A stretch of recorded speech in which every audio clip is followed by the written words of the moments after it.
All right, moving on. So you've just finished chapter 1, your Swift introduction, and hopefully that was pretty straightforward together with the challenges. Hopefully you got hands-on with that because that's where the real learning happens. And also, I hope that the AI prompts to go deeper were also very helpful. We're moving on to writing smarter code now, code that can make decisions. So let's take a look at comparison operators. This is the start of stage 2, or chapter 2, if you will.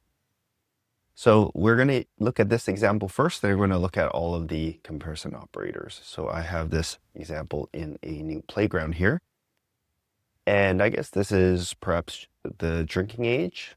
And we have the minimum age you need to be. And this is the user's age, or my age. Let is a constant, remember, so we're declaring these as constants. Let is old enough is equal to this comparison right here. And this will evaluate to either true or false. That's what the comparison operator is going to tell you. Is my age, which is 20, is that greater than or equal to 18? Yes. So this is going to evaluate to true, that Boolean data type, remember? And it's going to assign that to this constant, is old enough. So when we print this out, we can see down here that it prints out true. Here's another one which is often confusing for new students. This is it equal?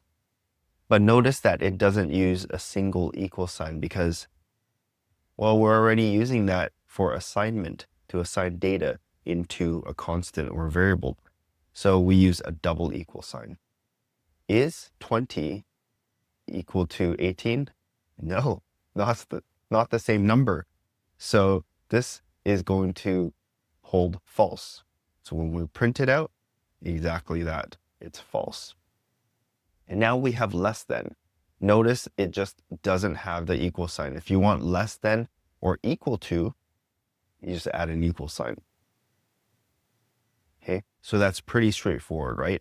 Let's take a look at the different comparison operators here. So we went through the double equal sign, which is equal to. There's also, is it not equal to? And this you use exclamation mark plus an equal sign. Are the two values different? That's what it's comparing. Look, you can even compare strings right here. Less than, greater than, less than or equal to, greater than or equal to. Okay, that's basically it. Let's try the challenge. This one is a really good one. I would recommend that you try this out for yourself. It's really going to help you solidify this concept. So here's the challenge. Create a constant called password and set it to any string that you like. And then create a constant called password length that stores how many characters are in the password. Strings have a .count property that gives you this number. I'll show you how to use that in just a second. And then finally create a Boolean constant called is strong enough. That is true when the password is at least 8 characters long. This is a key word, at least, okay? Print all 3 values. So let's declare this. So let password equal any random string, okay? And let length, password length, right? Equal the string has a .count property. Since the string is stored in password, you can do password.count. This gives you how many characters are in this string. And then we are going to create another one called is strong enough, which is Boolean constant.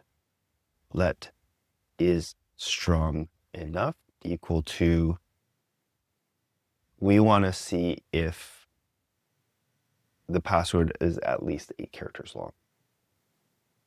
So if it is at least 8 characters long, then it is strong enough.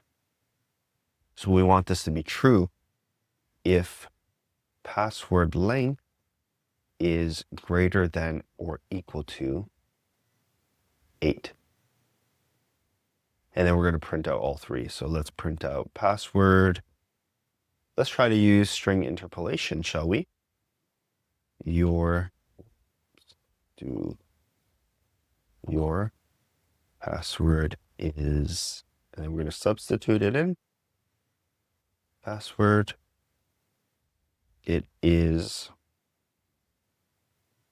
password length characters long. How do we put this in a natural sentence? Is it strong enough? This is not really natural. It's just, yes, it's as natural as it can be. Is it strong enough? True. I just wanted to practice string interpolation from the previous lesson. And to go deeper, this one helps you practice more.